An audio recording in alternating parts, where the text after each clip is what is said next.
विद्युत विभाग ऑफिस घेराव कले ग्रामवासी। शहीद कष्टी डाकुआ गाँव को नहीं लाइन। आखपाख अंचल 10 दिन अंधार। लोके घेरिले विद्युत ऑफिस।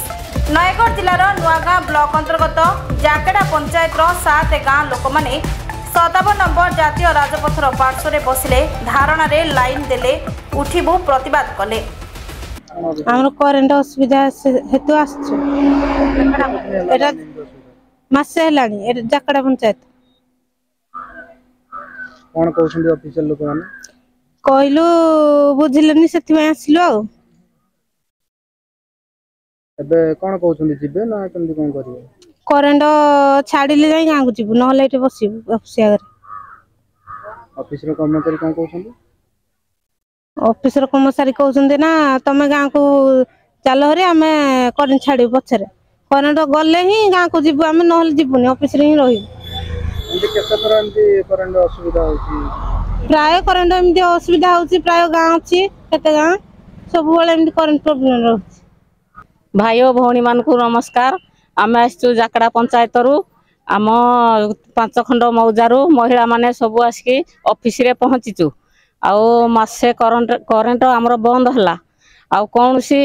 बाबद रे आमर करेन्ट बंद होची बाघ भालू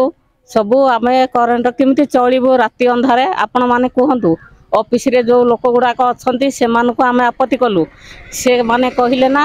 आमे भौणी माने तमे गां को जाओ आमे 3टा टाइम रे करेन्ट छाड़ीबु एतियो कहिले आ आपण भाबुछंती करेन्ट छाड़ियो बोली आपण कहिले करेन्ट छाड़ीबु टाइम 3टा टाइम के आ हमरो भरोसा नै करे 3टा हो गलानी ताले छाड़ीबे आपण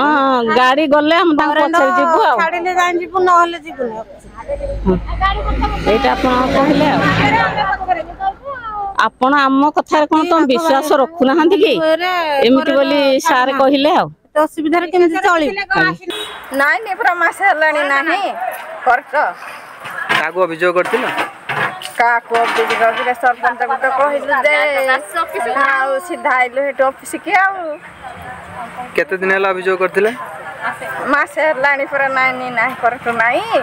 केले जाउ नांती नाही पूरा के हला सिनाती नाही के तो पचार नाते एबे केते जण लोक आछन एठी हम गार आसीचु